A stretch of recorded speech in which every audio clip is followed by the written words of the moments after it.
my friends, and welcome once again to another episode of Tony's Comfort Kitchen.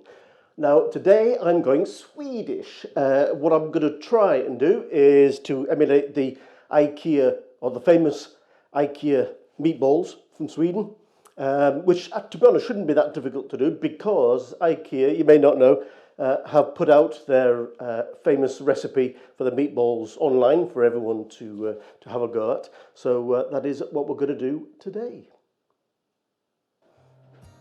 Okay, first things first, I'm going to make up the meatballs. In here I have, now this is all according to the Ikea recipe, so you can follow along. You can find it online, but I'll also write it in the description below. So I have 500 grams of beef, minced beef, and I have 250 grams of minced pork. To that I'm adding one onion, finely chopped, one medium onion that is, one clove of garlic, again finely chopped, 100 grams of breadcrumbs, 5 tablespoons of milk, 1 egg, good pinch of salt, and I put in some black pepper as well. I don't think the recipe actually called for black pepper, but I put a wee bit in. And then it's just a case of mixing it all up. I have clean hands, I can assure you.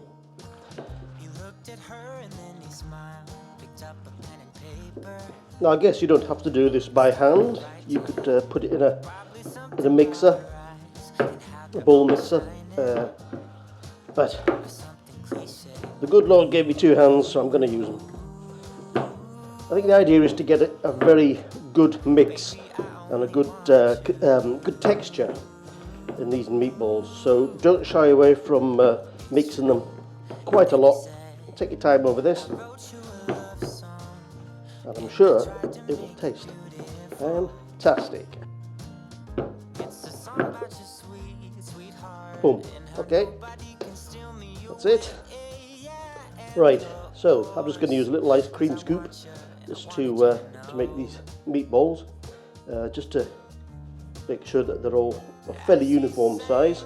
You can make them whatever size you want, but I would say slightly smaller than a golf ball. Like that size. Kept on dancing.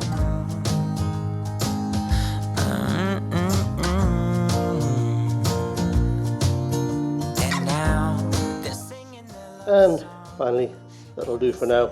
The rest I will keep for another meal, but for the time being, that will do us for now for this video. Now then, normally what you do is, or they suggest anyway, is putting these in the fridge for a couple of hours. I unfortunately don't have that luxury, so I'm going to cook them straight away. Okay, so I have a pan here heating up. I'm going to put a bit of oil in, a good tablespoon to 2 tablespoons of oil, vegetable oil. Now basically we're just going to brown these off. We're not actually trying to cook them all the way through because they are going to go into an oven after this. In they go.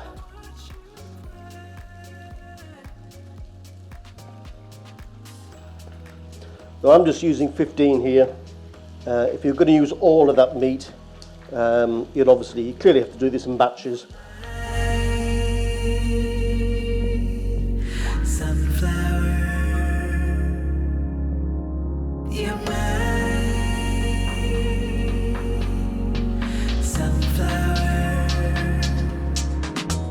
These are browning nicely. Like I say, we're not cooking them all the way through because that'll be done in the oven. Right, these will go on to that baking tray that I had them on earlier. Then they'll go in the oven to a temperature of about 180 degrees Celsius, which I think is 350 something Fahrenheit. As I say, for half an hour, and then they should be lovely and perfectly well cooked. Now, sorry, I forgot to say that it's best if they're covered in the oven, so you can put a bit of foil over them to protect them. Okay, so while that is cooking in the oven, I'm going to make the lovely creamy sauce. So first of all, like any sauce, we will add a big knob of butter. That's 40 grams of butter. Let that butter melt down. This is on a low to medium heat. And to that, I'm going to add 40 grams of plain flour. We'll just mix all that in. And this is our roux. Now, like any roux, you've got to be careful not to burn it. Just keep it moving, mix it all in. And what we want to do is just cook it for a minute or so, a minute and a half, to cook out the rawness of the flour. Okay, into that, we're going to start to add some stock. Now, this is 150 millilitres of vegetable stock and 150 millilitres of beef stock. Why they add them both, I don't know, but hey, you know, we're just following the recipe.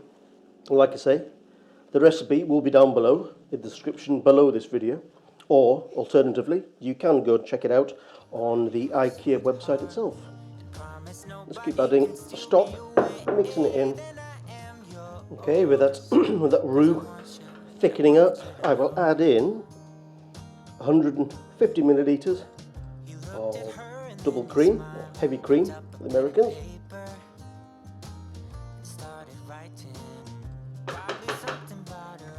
And the next ingredient is 2 teaspoons of soy sauce. I'm using light soy sauce. I don't want to darken the sauce too much. And 1 teaspoon of Dijon mustard.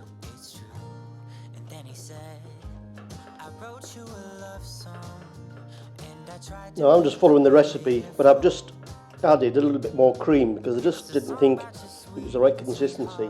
It was a little bit too thick. So I don't know if anyone else has the same issue, but mine just seemed a little bit too thick. Another 50 millilitres, so 200 millilitres in total, where the recipe said 150. And after cooking for a few more minutes, that the sauce done. Under the moonlight as they kept on dancing.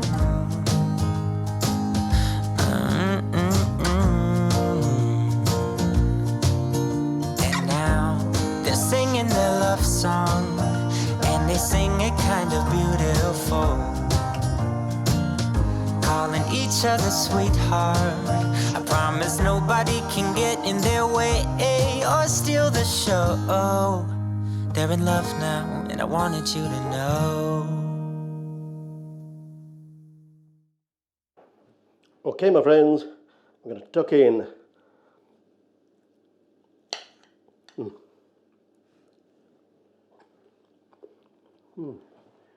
Oh.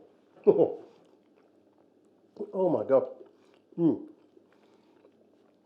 The first thing you're going to get is the texture. It's sort of a very fine. Normally when I make meatballs, that texture is a bit more coarse. But because I really sort of pounded that meat when I mixed it all up, it's given it a completely different texture. And that sauce, wow. Very creamy. I do have to say that I had to add a little bit more cream than the recipe said. It said 150, but I ended up putting 200 in. I don't know if you try this dish, whether it'll be the same for you, I don't know. But anyway, here's to Swedish meatballs. It's at this point, I have to mention that I've never ever tried an Ikea meatball. But I have to say, if they're as good as this, it's no wonder they're world famous. These are absolutely fantastic. Anyway, give them a go, and I'll see you in the next video. So please like, comment and subscribe, and I'll see you soon. Cheers, my friends. Cheers.